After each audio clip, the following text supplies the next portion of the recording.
Shabbat Shalom, everyone. It's wonderful to see you.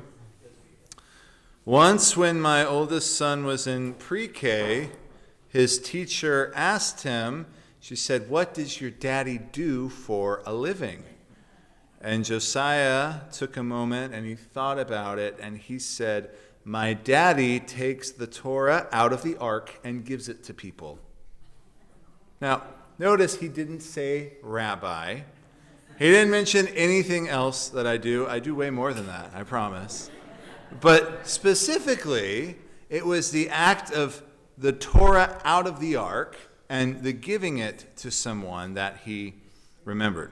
Now, what's interesting about that to me is the fact that he noticed an important aspect of my job as a rabbi, and that is the part where I'm not exactly officiating anything, but I kind of act as a guide in the religious service. You might not notice it, but clergy does a lot of pointing, gesturing to people, essentially telling them what to do during a service. For instance, when a bar mitzvah kid's family is in the sanctuary, okay, the big sanctuary, everybody's there. If they don't know the choreography of the service, if you let the kid carry the Torah and you don't tell them where to go, they will do a circuit around the whole building. They'll walk across the street to the storage units across and just keep carrying. They'll keep going. They'll do anything. So sometimes, if the kid is especially nervous, what I do is I'll actually go ahead of them a little bit, and then I'll point them where to go and where to turn or where to walk next. Likewise, if someone is standing right here and they have just given an aliyah, right? If you don't point for them to stand at this spot next to the gabbai, they'll just happily walk off the bima and come sit down in the middle of the Torah service. And they don't mean to make a scene, but it looks like they're just thinking, well, that's the end of that. Done with that. And lastly, this one requires great tact, great explanation. At funerals, if you do not show people how to shovel earth into the gravesite properly, people do all sorts of interesting things. So in rabbinical school, they literally have to show you how to stand there with a shovel and show people how to do this, because besides shoveling it incorrectly, people will get too close and sometimes fall into the gravesite. Woo! Thankfully, that has not happened to me. I don't even want to say it out loud. But it's interesting. An important part of my job is to guide people, even if that means guiding them towards safe practices in the cemetery. I learned something interesting the other day. This is a little-known historical fact about the American Revolutionary War. Now, I knew, like most of us know, that the American militia was kind of like a ragtag group of farmers that were at odds against these experienced British soldiers. But I wasn't quite aware of the tactics that these militiamen employed to defeat the Redcoats. Based on numbers and experience, there was no way that the American militia could march onto an open field, line up, and just shoot, and then proceed to win a formal military battle against the British. That was impossible. So instead, what we did is we adopted guerrilla warfare tactics that the British were both offended and horrified by. The Americans realized that with the invention of the American long rifle, they could hide amongst the trees and in the main roads that the British traveled, and simply create a roadblock using fallen trees. And when the British were stopped along the roads because of this, American sharpshooters would seize the opportunity to ambush them. And they found a journal with some of the tactics and orders that the American soldiers were told to do. And one thing I found really fascinating is they were instructed to target a particular demographic of the British military first. Not the foot soldiers, not the mounted officers. Do you know who the American soldiers were supposed to attack first? The Native American scouts.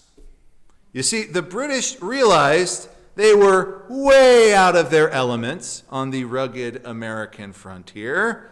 Their soldiers were born overseas, knew nothing about the New England landscape here. So when the British came, they hired Native Americans as their guide to lead them through the wilderness. And the Americans quickly learned that without a guide to lead them from point A to B, the British would just wander in circles. They might even wander across the street to the storage. So what they did is they targeted them first, and then the officers, essentially rendering the British without proper guides or leaders and leaving them very vulnerable for defeat.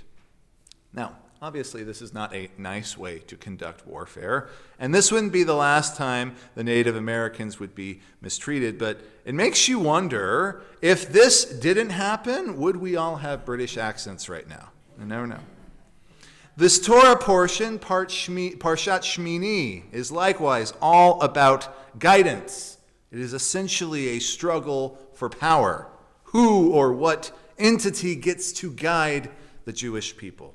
Now, God has already made it obvious that Moses, is the primary leader of the Jewish people. But at the beginning of this parsha, we see the ordination of the Kohanim, the priests, which is comprised of Moses' brother Aaron and Aaron's sons. So naturally, it seems like power trickles down from Moshe to his brother Aaron and subsequently to the priesthood. These are the entities, according to God, responsible for guiding Jewish practice in antiquity.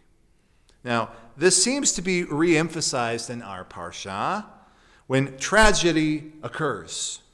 Aaron's sons, Nadav and Abihu, they offer as a sacrifice to God what the Torah calls an Eish Zarah, which we don't exactly know what that means, but it kind of translates to a foreign fire, an alien fire, an unknown fire, something which God had not commanded. So in response to this, what does God do? God sends down a pillar of fire, a bolt of lightning maybe, and completely zaps them, consumes them. They're basically incinerated on the spot. Now, it's important to note that we're not really sure about the details of the transaction that led them to be burned alive. We don't know anything other than the fact that they offered something foreign, essentially not the norm. We don't know why God thought this was offensive or bad, and we certainly don't know why it was bad enough to punish them with death, which leaves the room for the rabbis and the sages to reinvent their own stories and interpretations of this. One of these stories, or midrashim, that they come up with is a story about how Nadav and Abihu are secretly holding Torah classes inside the camp, and they begin to secretly teach their own form of alternative halakha that is contradictory to Moses. And they begin to take on students in their little secret yeshiva and essentially usurp all the power away from Moses and Aaron. And that is the real reason that God punishes them. It's because they are going against the grain of who God thinks is supposed to guide the Jewish people. It's really because of this that God decides to kill them. The alien fire thing was just the straw that broke the camel's back. Now, I think the lesson we can learn, both from American history and even perhaps from the Parsha itself, is that not having the proper guidance can be toxic. Sometimes in life, you just need someone to simply be there and point you in the right direction. Sometimes when we're lost, what we really need is just a friend or someone who we can trust to simply just tell us what the next steps are. This is exactly why when you study in yeshiva, you're paired up with what's called a chevruta, or a study partner. Is somebody to bounce ideas off of, someone you can struggle with Torah over, someone to disagree with. But ultimately, this person is someone to help guide you, because without the proper guidance, we attempt to do things all on our own. We attempt to navigate by ourselves. This almost always ends in disaster for me anyway. History shows us time and time again, without the proper guidance, institutions, anything, without the proper guidance, even the most powerful kingdoms can fall overnight. Just look at the last several books of the Tanakh. They detail terrible Jewish leadership that contradicts the cycle of authority that God had set up.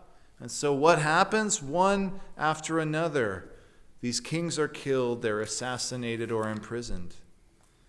So perhaps the question of the evening is, who is the person in your life that is guiding you on your next steps?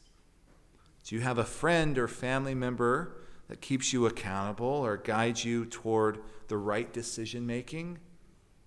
When you attempt to walk off the path and perhaps do something that is alien or unfamiliar, do you have someone to point you in the right direction?